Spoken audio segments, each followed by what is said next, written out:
성도 여러분, 1월 16일 목요일 새벽입니다. 오늘 하루도 평안함 가운데서 시작하셨습니까? 혹시 평안하지 못한 아침을 시작하셨다면 이 새벽 묵상을 통해서 평안함을 얻으실 수 있기를 바랍니다. 오늘 우리는 출애굽기 1장부터 4장까지의 내용을 읽게 됩니다. 어제까지 우리는 창세기를 마무리하였죠. 제가 어제 이 새벽 묵상 자리에서 몇 가지 질문들을 던져보았는데요. 이 새벽 묵상은 온라인이라서 그 질문에 대한 답을 들을 길이 없었습니다. 근데 다행히 어제 수요 신앙 강좌 첫 시간에 성도님들께서 앞에 앉아 계셔서 제가 그 질문들을 다시 던져봤습니다. 인상 깊었던 인물은 누구셨나요?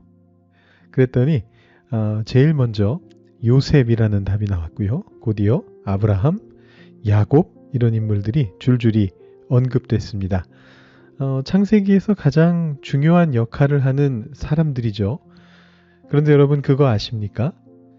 이제부터는 당분간 인상 깊었던 인물들을 물어볼 필요가 없습니다. 왜냐하면 인상 깊은 인물이 사실상 한 명뿐이기 때문입니다. 출애굽기에서부터 신명기까지 이어지는 길고 긴 스토리의 주인공은 모세라고 하는 단 한 명의 사람입니다. 제가 앞에 사진을 하나 올렸는데 모세죠. 정확하게 따지면 모세가 아니고 찰턴 헤스턴입니다만 10개라는 영화에서 모세로 분장했던 그 모습입니다.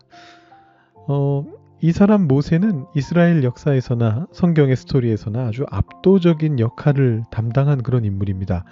모세는 후대에 율법의 대명사이자 선지자의 원형, 그리고 이스라엘 민족의 종교를 완성시킨 자, 종살이를 마치고 약속된 땅으로 인도한 자로 아주 높이 평가받게 됩니다. 인간이시지만 동시에 하나님이시기도 한 예수님을 제외한다면 성경에 있는 인물들 중에서, 인간들 중에서 단연 가장 위대한 인물이라고 말할 수 있습니다. 자, 오늘 읽게 되는 이 출애굽기 1장부터 4장까지의 내용은 바로 그 모세의 탄생과 성장, 또 소명을 받는 그런 스토리들을 다루고 있습니다. 본격적인 사역을 시작하기에 앞서서 배경 설명이 되는 이야기들입니다. 모세의 이야기는 너무나 유명하기 때문에 사실 일일이 설명하지 않아도 되겠습니다만 혹시 너무 오래전에 들으셔서 스토리를 잊어버리신 분들이 계실까봐 조금 설명해 드리도록 하겠습니다. 우선 출애굽기 1장은 모세의 탄생과 이스라엘 백성들의 출애굽을 위한 가장 기초적인 설정을 제공합니다. 시간이 흘렀습니다. 요셉 시대의 사람들은 모두 죽었고 이스라엘 자손은 번성하였으며 요셉을 알지 못하는 새 바로가 애굽을 다스리기 시작했습니다. 그러면서 갈등이 생겨납니다. 이 번성하는 이스라엘 자손을 시기한 새 왕이 이스라엘 백성들을 학대한 것이죠. 과도한 일을 시키는 것으로도 모자라서 산파들을 통해서 새로 태어나는 남자 아기들을 죽이라 라고 그렇게 명합니다. 따지고 보면 이게 고대의 방식이겠지만 그럼에도 불구하고 굉장히 잔인한 어떤 산하 제한 정책을 시행하려고 한 겁니다. 그런데 그 산파들이 바로보다 하나님을 더 두려워했기 때문에 남자 아기들을 죽이지 않고 살렸습니다.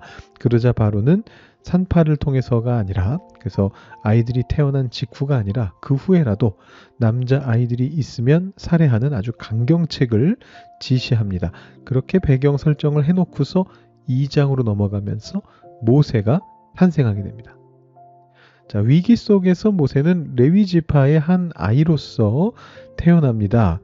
그리고 모세의 어머니는 모세를 석 달 동안 숨기다가 더 숨길 수 없게 되자 그를 갈대 상자에 넣고 나일강 기슭에 두었습니다. 모세의 누이는 모세가 어떻게 되는지를 멀리서 지켜보고 있었는데 바로의 딸이 내려와서 모세를 발견하고 거두게 됩니다. 그때 모세의 누이가 용기를 내어서 모세의 친어머니를 유모로 바로의 딸에게 소개합니다. 이렇게 해서 모세의 탄생 스토리는 위기를 극복한 채로 해피엔딩이 되었습니다. 그렇게 모세는 장성해서 성인이 되었죠. 그러던 중에 하나의 사건이 발생합니다. 그 사건이라는 것은 애굽 사람이 히브리 사람을 괴롭히는 것을 모세가 보고서 히브리 사람을 편들어서 애굽 사람을 죽인 사건입니다. 그러나 그 사실이 들통나게 되자 모세는 멀리 도망가서 미디안 땅에서 제사장의 딸과 결혼해서 양떼를 기르는 목자가 되었습니다. 자, 이렇게 해서 모세가 역할을 할 무대가 1, 2장에 걸쳐서 모두 완성됐습니다. 3장과 4장에서는 드디어 하나님께서 이스라엘 백성들을 기억하시고 모세를 부르시는 장면이 등장합니다. 3장에서 모세는 양을 치다가 호렙산에서 불타는 떨기나무를 보게 되고 그곳에서 하나님의 음성을 듣게 됩니다. 3장에서 하나님께서는 모세에게 여러 가지 명령을 해주시면서 당신의 이름을 여호와, 곧 스스로 있는 자라고 계시하시죠. 그리고 4장에서 모세가 자꾸만 발뺌을 하니까 하나님께서는 모세에게 아론을 붙여주시면서 둘이 함께 이스라엘 백성을 애굽으로부터 구원해내도록 그렇게 지시하십니다. 이제 출애굽기는 본격적인 경랑의 시기로, 경랑의 이야기로 진행이 됩니다. 그 과정은 내일 이후로 우리도 김종현 목사님과 함께 주말에 더 탐험을 해보시죠. 오늘은 제가 1장부터 4장을 쭉 말씀드렸는데 이 사이에서 묵상한 내용을 한 가지 여러분들께 말씀드리면서 오늘 새벽 묵상을 진행해 보도록 하겠습니다. 오늘 읽을 말씀은 출애굽기 1장 15절부터 17절과 20절부터 21절까지의 말씀입니다. 제가 한번 읽어드리죠. 애굽 왕이 히브리 산파 십부라라 하는 사람과 부아라 하는 사람에게 말하여 이르되 너희는 히브리 여인을 위하여 해산을 도울 때에 그 자리를 살펴서 아들이거든 그를 죽이고 딸이거든 살려두라. 그러나 산파들이 하나님을 두려워하여 애굽 왕의 명령을 어기고 남자 아기들을 살린지라. 하나님이 그 산파들에게 은혜를 베푸시니 그 백성은 번성하고 매우 강해지니라. 그 산파들은 하나님을 경외하였으므로 하나님이 그들의 집안을 흥왕하게 하신지라. 아멘. 출애굽기 1장부터 2장 초반부까지의 내용은 익명성이 매우 두드러집니다. 이집트 파라오의 이름, 그 애굽 바로의 이름이 등장하지를 않습니다. 이 이스라엘 백성들에게 노역을 시켜서 만든 성 람셋이라고 성경에 나오는데 이게 아마도 이제 피람세스 성으로 추정이 됩니다. 이 람셋이라는 이름이 나왔기 때문에 사실 이 이집트 파라오는 거의 유력하게 람세스 2세라고 추정이 되고 있습니다. 또는 람세스 1세로 볼 수도 있습니다. 람세스 2세라고 보는 사람들은 이유가 있는데 이 람세스라고 하는 성 자체가 왕의 이름을 딴 성 자체가 람세스 2세 시대에 지어졌거든요. 다만 이제 좀 더 보수적으로 보는 분들은 성경에 나오는 연도를 그대로 다 덧셈해가지고 좀 더 과거에 람세스 1세 때가 아닐까 이렇게 추정하는 경우가 있는데 아무튼 지금 그 파라오의 이름을 따서 만든 성의 이름이 나온다라는 것은 사실 바로가 누구인지를 알려주는 거나 마찬가지입니다. 근데 정작 바로의 이름은 숨겨져 있습니다.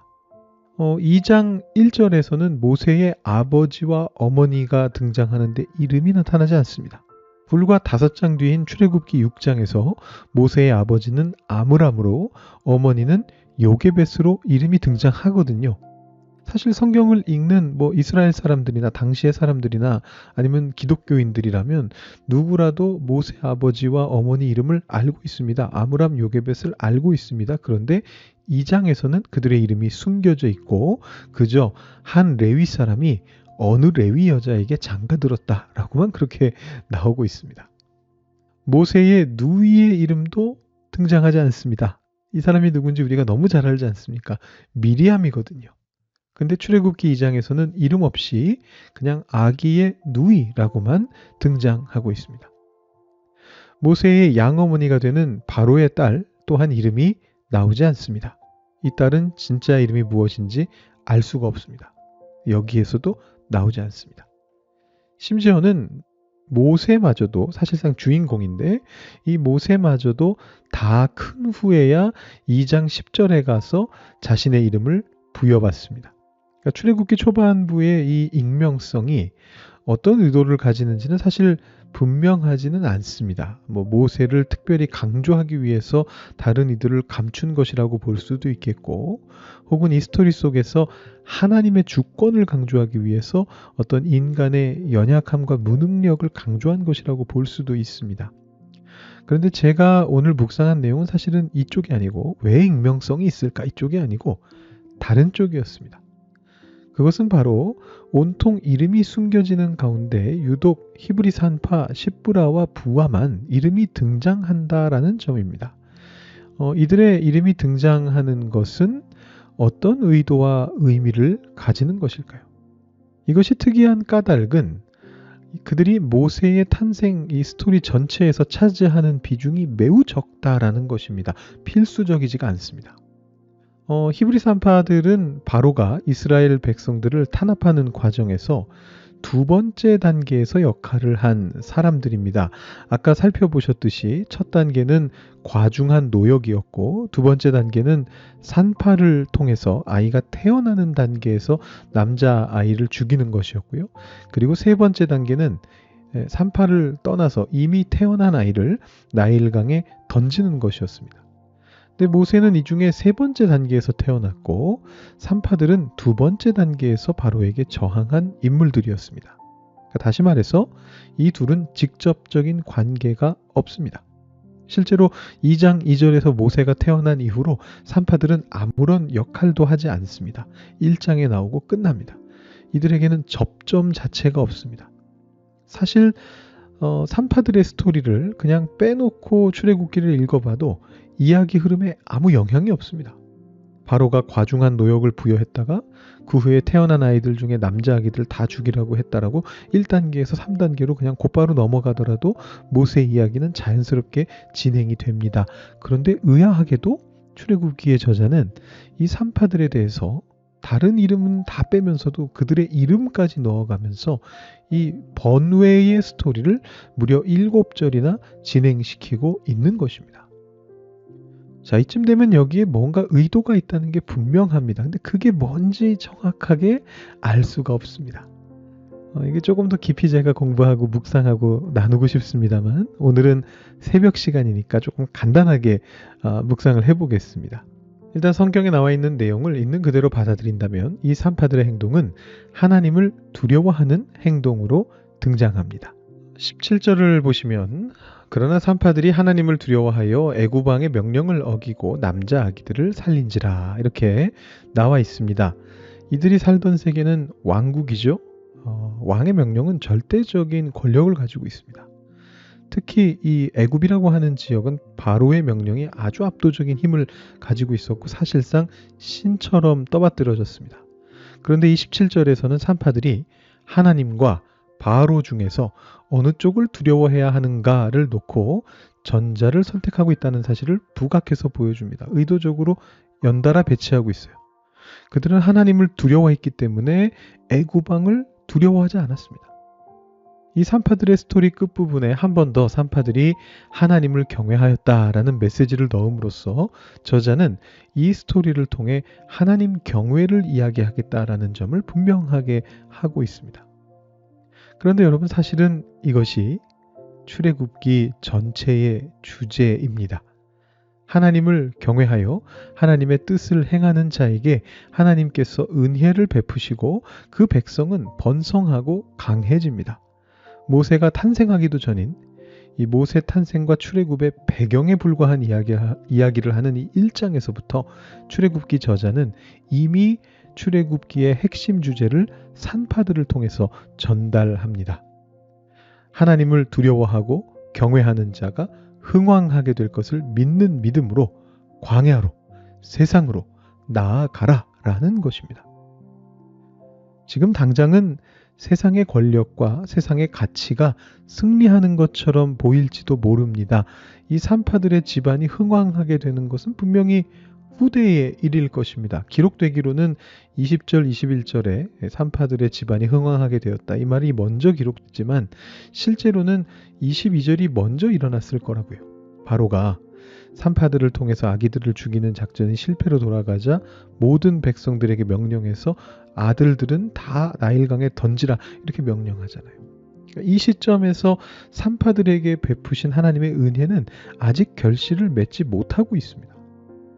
당장은 그래 보입니다. 바로가 이길 것처럼 보인다는 말입니다. 그러나 이 산파들로부터 시작된 저항의 정신은 또 다른 익명의 여성들을 통해서 모세를 구출해내는 결과로 이어집니다. 그리고 그 모세가 마침내 이스라엘 백성들을 구원해낼 것입니다. 히브리 산파들의 백성은 번성하고 강해질 것입니다. 하나님을 두려워하며 경외하는 자는 흥왕하게 될 것입니다. 여러분들은 이러한 진리를 믿고 받아들이십니까? 머리로가 아니라 가슴으로, 아니 여러분의 인생으로 받아들이십니까? 세상의 권력을 넘어서 내 삶 속에 진정으로 역사하실 하나님의 은혜와 사역을 믿고 기대하고 간구하고 계십니까? 바로 그것이 여러분들께 임하게 되기를 원합니다. 오늘 이 순간에도 임하고 앞으로도 임하고 마침내 주님의 승리가 온천하에 드러나는 그날에도 그것이 반드시 임하게 될 것입니다. 그것을 믿는 마음으로 오늘을 살아가시는 여러분들이 되실 수 있기를 바랍니다. 계속해서 좀 더 기도하시고 오늘 새벽 묵상 마치시기 바랍니다.